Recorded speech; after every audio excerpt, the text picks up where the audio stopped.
करेंगे। राही हमारे साथ जुड़े हुए हैं। राही, कटरा में जो हादसा हुआ था माता वैष्णो देवी के दरबार में, उस हादसे के लिए एक जांच कमेटी बैठाई गई है, तफसीलात चाहेंगे और ये क्यों जरूरी है ये भी बताइए। बिल्कुल आमिर, एक तरफ किश्तवाड़ जो पाडर मचेल में जो सबसे बड़ी त्रासदी हुई थी चिशोती गांव में, अभी वो जख्म भरे नहीं थे, तो एक जख्म और जो है वो माता वैष्णो देवी के जो मार्ग है ट्रैक पर, वहां पर लोगों को मिला। 26 तारीख को एक खबर निकलकर सामने आई कि वैष्णो देवी मार्ग पर एक अर्धकुंवारी जो एरिया है वहां पर इंद्रप्रस्थ भोजनालय के पास कुछ लैंडस्लाइड हुआ है और 7 से 8 लोग घायल हुए हैं। जब ये खबर आई तो एकदम से हड़कंप मच गया, क्योंकि वेदर भी उस तरीके से था कि पूरे जम्मू कश्मीर में वेदर को लेकर हर डिस्ट्रिक्ट में तकरीबन मौसम विभाग ने जो है वो अलर्ट जारी किया था और लोगों को लगा कि इंजर्ड हुए, इंजर्ड्स का रेस्क्यू हो रहा है, तो उन्हें सेफली वहां से शिफ्ट किया गया कटरा जो सीएचसी है, यानी जो कम्युनिटी सब सेंटर होता है, वहां पर शिफ्ट किया गया।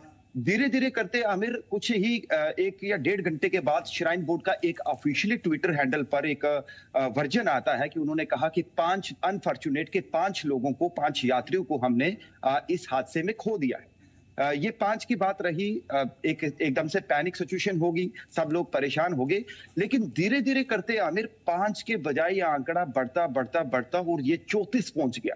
यानी 34 यात्रियों को इसमें अपनी जान जो है वो गंवानी पड़ी और वहां पर एक बड़ा लैंडस्लाइड हुआ। उस लैंडस्लाइड में यात्री जो है वो नीचे दब गए थे। तमाम पिट्ठू पालकी वाले, वहां पर जो श्राइन बोर्ड का प्रशासन था, जो उनके टीम्स होते हैं, वो वहां पर पहुंचे। जम्मू कश्मीर पुलिस, सीआरपीएफ, वहां पर जो भी इस यात्रा मार्ग पर तैनाती जिन की होती है, सब लोग वहां पर पहुंचे। एक बड़ा रेस्क्यू ऑपरेशन, राहत बचाव अभियान वहां पर चलाया गया। उस अभियान के तहत 34 डेड बॉडीज को निकाला गया और जो 15 से 16 लोग घायल हैं, ये बहुत ही भयावह तस्वीर थी आमिर, जो कि किसी ने सोचा नहीं था कि माता वैष्णो देवी के यात्रा मार्ग पर इतनी बड़ी त्रासदी होगी।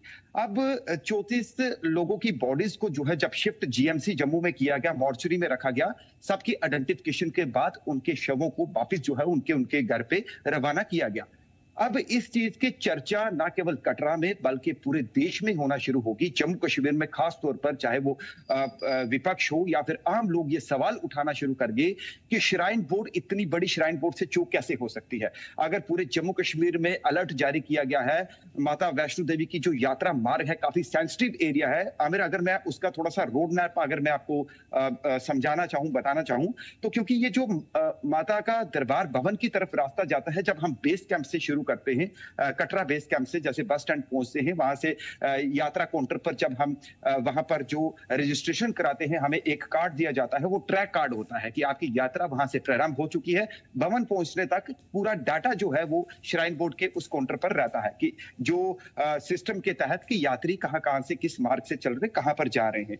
वहां से अगर शुरुआत करें तो सबसे पहले जो फर्स्ट पड़ाव आता है वो आता है दर्शवनी देवडी, उसके बाद बाणगंगा आता है। करते करते जब आप ऊपर जाएंगे तो अर्धकुंवारी, जहां पर यह हादसा हुआ, उसके साथ एक इंद्रप्रस्थ भोजनालय है जहां पर लोग रुकते हैं, विश्राम के लिए रुकते हैं, क्योंकि लोग वहां पर थक जाते हैं। काफी दुकानें हैं वहां पर, स्टेइंग का जो है वो प्रॉपर वहां पर किया गया है, वहां पर लोग भोजन ग्रहण करते हैं। तो वहां पर ये त्रासदी, वहां पर ये हादसा हो गया। अब सवाल ये खड़ा हो गया कि श्राइन बोर्ड इसमें लापरवाह क्यों हुआ। लोग सवाल उठाना शुरू, आम जनता भी, यात्री भी, जो विपक्षी थे या तमाम सब लोग वहां पर सवाल उठाना। तो ऐसे में जब लेफ्टिनेंट गवर्नर वहां पर नारायणा, माता वैष्णो देवी कटरा जो नारायणा हॉस्पिटल है, मैं यहाँ पे आपको राही रोकना चाहूंगा। जिस तरीके से आप बता रहे थे कि सवाल उठाए गए, बिल्कुल ये इस चीज से मैं भी काफ़ी हद तक एक सहमत ज़रूर नज़र आया, क्योंकि मुझे इसको ज़रूर बताइएगा तफसील से, क्योंकि RFID कार्ड जिसकी वजह से यात्राएं चलती है और हम कहते हैं कि रियल टाइम में हम ट्रैक कर पाते हैं लोगों को।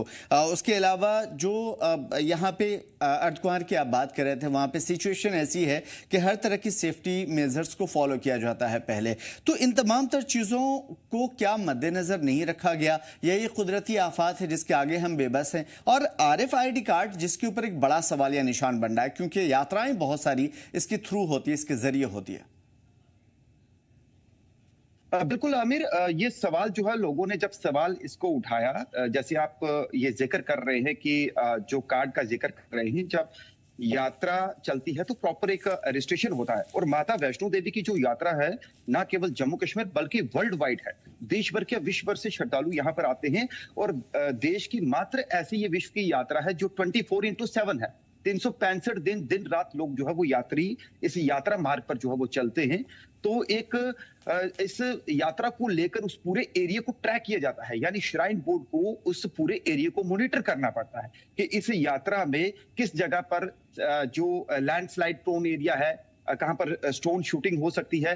कई बार रात को इस तरीके से जानवर भी लोगों को दिखाई देते हैं, क्योंकि ये जो मार्ग है पूरा पहाड़ों के बीच में है। मतलब पहाड़ों के बीच से पूरे ट्रैक को जो है वो बनाया गया है भवन की तरह। हालांकि बैटरी कार की सुविधा भी है, लेकिन अर्धकुंवारी से ही रास्ता टर्न होता है। लोग बैटरी कार भी वहां से लेते हैं, लेकिन वहां तक आपको जो है वो पैदल बाय फुट जाना पड़ेगा।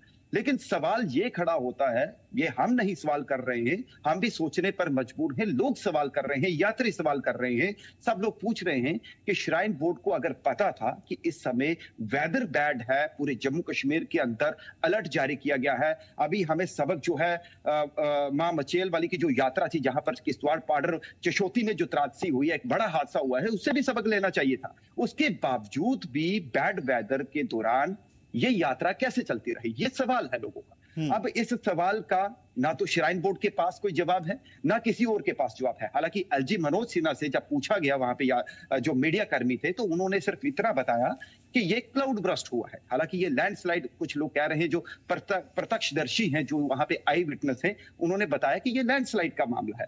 हालांकि उन्होंने अपना जो पक्ष वहां पर रखा, यात्रियों का हाल जाना, जो कंपनसेशन है उसका अनाउंस किया। अब लगातार आवाज उठ रही थी कि इसको लेकर एक उच्च स्तरीय जो है वो जांच होनी चाहिए। तो आखिर आज सिविल सेक्रेटरीट यानी जो गवर्नर हाउस है, राजभवन से जो है एक ऑर्डर अभी निकलता है।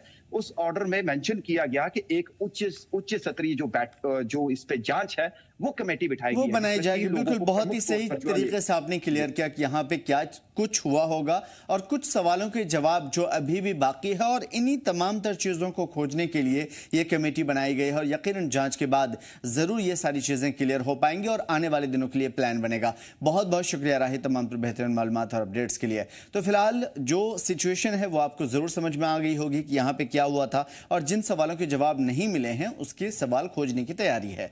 सांबा जिले की बात करते हैं। विजयपुर में कांग्रेस पार्टी के वर्किंग कमेटी के सदर बबल गुप्ता ने प्रेस कॉन्फ्रेंस करके वैष्णो देवी में हुए लैंडस्लाइड का जिक्र किया, जिसमें उन्होंने लैंडस्लाइड की चपेट में आए मौत पर अफसोस का इजहार किया और कहा जो उनको मुआवजा दिया गया है 9 लाख वो बहुत कम है।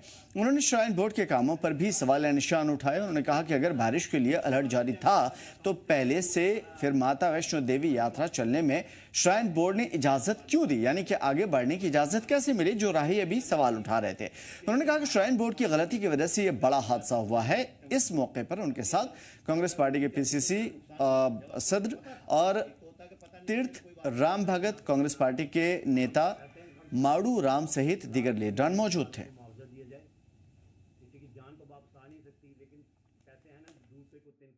सबसे पहले तो मैं जो लैंडस्लाइड की वजह से जो हमारे यात्री देश के कोने कोने से यात्री आए थे, कम से कम 30-40 के करीब लोग जो मारे गए हैं, उनको हम श्रद्धांजलि भेंट करते हैं और भगवान से ये प्रार्थना करते हैं कि उनका दुख सहन, उनके परिवार को ये दुख सहन करने की शक्ति दे। क्योंकि हमने देखा है कहीं पूरा परिवार उसमें जो उनकी मौत हो गई है, तो ये बड़ी दुख की घड़ी है। पूरा जम्मू कश्मीर उन परिवारों के साथ है। तो हम भगवान से ये प्रार्थना करना चाहते हैं कि जो लोग जख्मी हुए हैं वो तुरंत स्वस्थ होकर घर वापस जाए। और हमारी ये डिमांड है, दूसरी ये हमारी डिमांड है कि सरकार ने जो 9 लाख का जो मुआवजे की घोषणा की, हमने सुना कि 8-9 लाख के करीब मुआवजे की घोषणा की है, लेकिन ये नाकाफी है। हम सब चाहते हैं कम से कम 20 लाख के करीब उन परिवारों को मुआवजा दिया जाए। किसी की जान तो वापस आ नहीं सकती, लेकिन कहते हैं ना डूबते को तिनके का सहारा, तो कम से कम भी उनको 20 लाख उनके मुआवजे की घोषणा की जाए, और ताकि उन परिवारों को थोड़ी राहत मिले। पिछले दिनों हुई भारी बारिश के बाद सांबा में जगह जगह नुकसानात हैं। सड़कों के बीच लैंडस्लाइड हुई थी और सांबा मानसर रूट पर उधमपुर और कश्मीर को जो जोड़ता है, इस मार्ग पर भारी लैंडस्लाइड की तस्वीरें हमने आपसे साझा की थी, जिस वजह से जगह जगह अभी भी पहाड़ियों से मलबा बिखरा हुआ है। इंतजामिया जल्द सड़कों को साफ करने में जुटी हुई है और इससे मद्देनजर आज सांबा मानसर मार्ग पर छोटी गाड़ियों को आगे बढ़ने की इजाजत दी गई है। हालांकि अभी भी हेवी गाड़ियां इस रास्ते से नहीं गुजर सकती। जैसे आपने देखा कि पिछले 3 दिन पहले जो बारिश हुई थी और बारिश के कारण जो है सांबा में भी जो है बहुत सारा नुकसान जो देखने को ज़रूर मिला था। अगर हम बात करेंगे कि रोड कनेक्टिविटी की, कई सारे ऐसे इलाके हैं जहाँ पर रोड कनेक्टिविटी जो है सड़कें टूट जाने से, पुल टूट जाने से जो है वो कनेक्टिविटी जो है वो एक इलाके से दूसरे इलाके तक जाने के लिए जो है वो संपर्क मार्ग टूट चुके थे। मगर हम सांबा मानसर की मार्ग की बात करेंगे, इस वक़्त मैं सांबा मानसर मार्ग पर हूँ और पिछले दिनों में जो बारिश हुई है, बारिश के कारण बहुत ज़्यादा यहाँ पर लैंडस्लाइड जो है हुई है और पहाड़ों से जो मलबा है वो जो है कहीं न कहीं बारिश के कारण जो है कि वो सड़कों के बीचों बीच आ चुके हैं और यहाँ पर हर एक आने जाने वाले 2 पहिया वाहन हो, 4 पहिया वाहन हो, उनको जो है आने जाने में बहुत ज़्यादा जो है वो दिक्कत हो रही है। आप तस्वीरें देख सकते हैं कि लोगों को जो है किस कदर जो है वो मुश्किलात आ रही है। 2 पहिया वाहन हो या 4 पहिया वाहन हो, यहाँ से अगर निकलना हो तो उनके जो कपड़े जो है वो खराब हो रहे हैं और प्रशासन की भी प्राथमिकता ये है कि जो कनेक्टिविटी रोड कनेक्टिविटी जो है वो उनको दुरुस्त किया जाए। मगर कहीं न कहीं जो है कि सांबा मानसर मार्ग की बात करूँगा कि यहाँ पर जमोड़ा का इलाका हो, जहाँ इसी के साथ-साथ हमने पहले भी आपको एक तस्वीर दिखाई थी, वहाँ पर रोड जो है वो ध्वस्त हो चुका था। कहीं न कहीं बड़ी गाड़ियों की आवाजाही जो है यहाँ पर अभी तक बंद है। पैसेंजर गाड़ियाँ भी जो है वो उन इलाकों तक पहुँच ना पा रही हैं जहाँ पर उनका पहुँचना आसान है। मगर जहाँ इलाकों में जो कि बहुत ज़्यादा जो है कि नुकसान हुआ है, उन इलाकों तक जो है पैसेंजर गाड़ियाँ भी जो है वो नहीं पहुँच पा रही हैं। लोग जो है कहीं न कहीं परेशान हैं और हमारे साथ यहाँ के कुछ स्थानीय लोग भी हैं, हम इनसे बातचीत करेंगे। जी, क्या नाम है आपका? मनोज जसवीर सिंह। तो क्या-क्या हालात हैं सांबा मानसर मार्ग के? सर, जो 2-3 दिन से बारिश हुई है उसके कारण लैंडस्लाइडिंग बहुत ज़्यादा हुई है, जिससे रोड खराब हो चुके हैं। एडमिटेशन लगा हुआ है, पर हम चाहते हैं 2 मोटरसाइकिल और स्कूटी को बहुत ज़्यादा परेशानी हो रही है, जिसके कारण मोटरसाइकिल चलना मुश्किल हो रहा है। हम चाहते हैं कि जल्द से जल्द रोड से मलबा उठाया जाए ताकि रोड साफ हो जाए, लोगों को चलने में आसानी रहे। बिल्कुल, ये हमारे साथ स्थानीय लोग थे जो ये बता रहे हैं कि यहाँ पर चलना भी बहुत मुश्किल है। जो इंसान पैदल यहाँ से जाएगा, वो भी नहीं, उसका भी चल पाना मुश्किल है। 2 पहिया वाहन हो, 4 पहिया वाहन हो, मगर उनका निकलना यहाँ से जो है कि बहुत ही जो है कि मुश्किलात हो चुकी है और ये रोड पर जो है पूरी तरह से जो है यहाँ पर जो है कि गारा है और कीचड़ जो होने के कारण जो है स्लिपिंग जो है बहुत ज़्यादा हो रही है। हादसे होने का जो है वो खतरा बना हुआ है। लोगों का यही कहना है जल्द से जल्द रोड से जो है वो लैंडस्लाइड हुई जो मलबा है उसको हटाया जाए ताकि यहाँ पर गाड़ियों की आवाजाही जो है आसानी हो पाए। सांबा से जी जम्मू कश्मीर लद्दाख के लिए गुरदास कुमार की रिपोर्ट। और कश्मीर के डिविजनल कमिश्नर अंशुल गर्ग ने हालिया मूसलाधार बारिश के बाद से बीएसएनएल और एयरटेल की टीमों के जरिए टेलीकॉम और इंटरनेट सर्विसेज की जल्द बहाली और मुस्तैद बहाली के लिए शुक्रिया अदा किया। उन्होंने कहा कि खास तौर पे बुनियादी इंफ्रास्ट्रक्चर नागुज़ेर सर्विसेज की जंगी बुनियाद पर बहाली ने वादी कश्मीर में न सिर्फ मालूमात और डेटा की बरवक्त तरसील पर मुमकिन बनाया है बल्कि आवाम को बेचैनी और फिक्र को भी काफ़ी हद तक दूर किया। सीधे लफ्ज़ों में बोलूं तो जल्दी काम करने की वजह से लोगों को नेटवर्क मोबाइल में जल्दी मिल गए, इंटरनेट सुविधाएं जल्दी मिल गई और उसकी वजह से लोगों का काम आसान हो गया।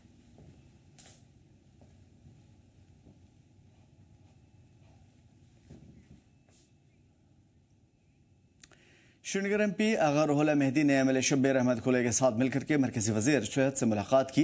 इस दौरान लीडरान ने कश्मीर के हेल्थ सर्विसेज से मुतालिक कई अहम पहलुओं पर बातचीत की। उन्होंने अवंतीपुरा एम्स की तामीराती काम को जल्द से जल्द मुकम्मल करने, शोपियां और पुलवामा जिला अस्पतालों के लिए MRI सर्विसेज को मंजूरी देने और जिला शोपियां में 50 बिस्तरों वाले आयुष अस्पताल को मंजूरी देने की मरकजी वजीर सेहत से अपील की। यह कदम श्रीनगर के अलग अलग अस्पतालों में भीड़ भाड़ कम करने, खासतौर पे जो बड़े बड़े अस्पताल हैं उनमें भीड़ भाड़ कम करने और पूरे जनूबी कश्मीर में हेल्थ सर्विसेज की पहुंच को मजबूत करने के लिए बेहद ज़रूरी बताया।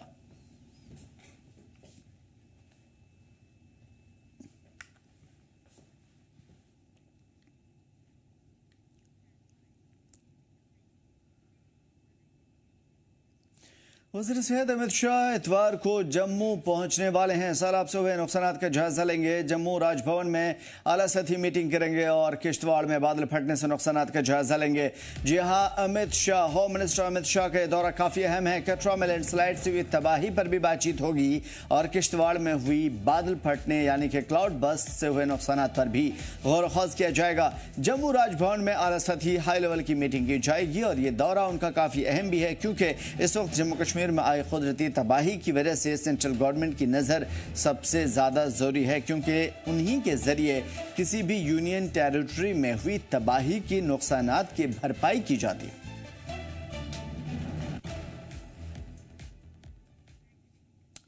सांबा जिले के सिडको चौक के पास ट्रॉले की ब्रेक फेल हो गई थी और इसकी वजह से ट्रॉला आगे चल रहे ट्रक को सीधा टक्कर मारता नजर आया। ये वो तस्वीर है जहां पे यह हादसा हुआ है और ट्रॉला पूरी तरीके से तबाह भी हुआ। ड्राइवर और कंडक्टर को मामूली चोटें आई हैं, इलाज चल रहा है अस्पताल में। नेशनल हाईवे पर सड़क हादसे के चलते बहुत ही लंबा जाम नजर आया। कुछ मुसाफिरों ने बताया कि ब्रेक फेल होने की वजह से हादसा हुआ था। ट्रैफिक डिपार्टमेंट के DTI राकेश कुमार ने कहा कि बड़ा हादसा होते होते टल गया।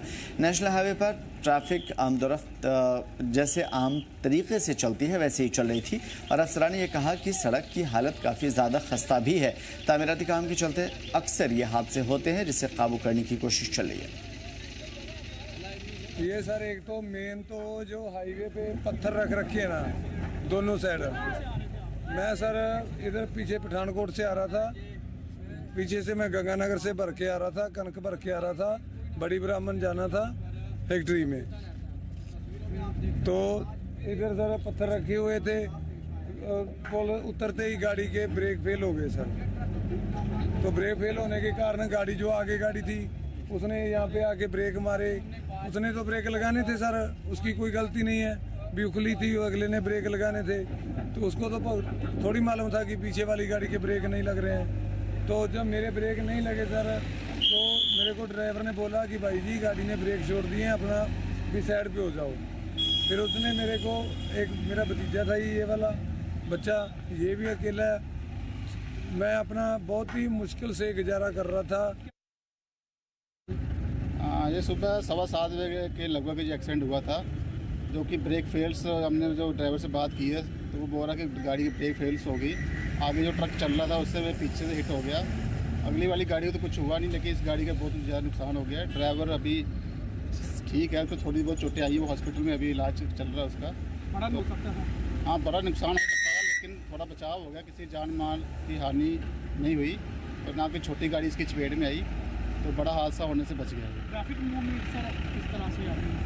ट्रैफिक अभी थ्रू है। सुबह भी जब एक्सीडेंट हुआ था तो रोड सिंगल लेन चल रही थी, तो अभी हमने JCB की मदद से हमने ट्रक को साइड करवा दिया है और अभी सुचारू रूप से ट्रैफिक चल रही है। अभी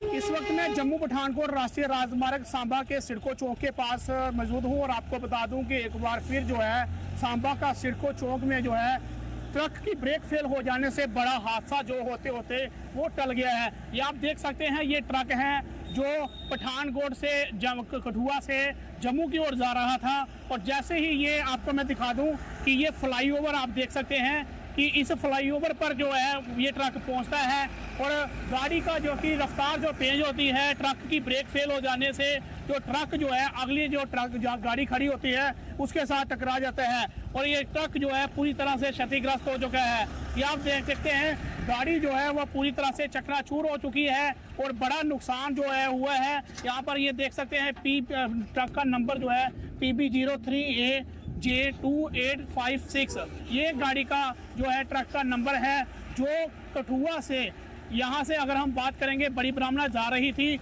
और सांबा के सिडको चौक के पास पहुँचते ही ट्रक की ब्रेक फेल हो जाती है और ट्रक की ब्रेक फेल हो जाने से जो है ये ट्रक जो है सड़क हादसे का शिकार हो जाता है और जिसमें 2 लोग जो है वो कहीं ना कहीं घायल बताए जा रहे हैं और ट्रैफिक विभाग के अधिकारी यहाँ पर मौके पर पहुंचे हुए थे और यहाँ पर जाम की स्थिति जरूर बनी हुई थी और अब जो है जाम यहाँ पर खुलवा दिया गया है और गाड़ियाँ की जो आवाजाही है वो यहाँ पर जो हो रही है सुचारू रूप से। और ये जो एक्सीडेंट हुआ है, जो ट्रक चालक है उसका यही कहना है कि यहाँ पर जो पत्थर जो है निर्माण कर रहा है राष्ट्रीय राजमार्ग का, यहाँ पर जो कि यहाँ पर पत्थर होने के कारण जो है कि उसको जो है कहीं ना कहीं गाड़ी पर नियंत्रण नहीं पा सके और ट्रक की ब्रेक फेल हो जाती है, जिसमें ये बड़ा हादसा जो है वो पेश आता है। हालांकि इसमें किसी की जान माल का नुकसान नहीं हुआ है, ट्रक पूरी तरह से क्षतिग्रस्त हो गया है। मौके पर पुलिस पहुंची हुई थी, मामला दर्ज कर आगे की जांच शुरू कर दी है। सांबा से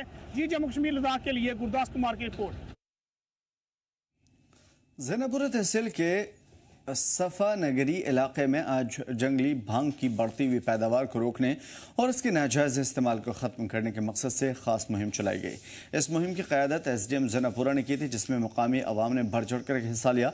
इस बेहतरीन पहल के दौरान अफसर और गाँव के लोग ने मिलकर मुख्तलिफ मकामात से जंगली भांग के पौधों को उखाड़ फेंका, इलाके के सहाफ़त से पाक करने का आज़म किया। SDM ने कहा कि मुहिम इंतज़ामिया की संजीदगी और आवाम की जिम्मेदारी दोनों को दिखाती है, मिलकर के संगीन मसले को हल चाहते हैं। हमारे जो यहाँ पे लोकल्स है, इनका बड़ा ताउन है, इन्होंने ही कोशिश की है और इनके यहाँ पे लोकल NGO बनाया है हेल्पिंग हैंड का। उनकी वसादत से हमने आज यहाँ पे जो वाइल्ड भांग है उसके खिलाफ एक ड्राइव स्टार्ट की है और उस ड्राइव में हमारे पास यहाँ पे अभी 20 कटर्स हैं जो काम कर रहे हैं। एक ट्रैक्टर है जिसमें इन्होंने दवाई को जो छिड़कनी है उसका प्रोसेस चल रहा है। कोशिश हमारी यही है कि इस इलाके को हम इस वाइल्ड कैनबिस से फ्री करें और यहाँ के जो बच्चों का मुस्तकबिल है उसको सेफगार्ड करें।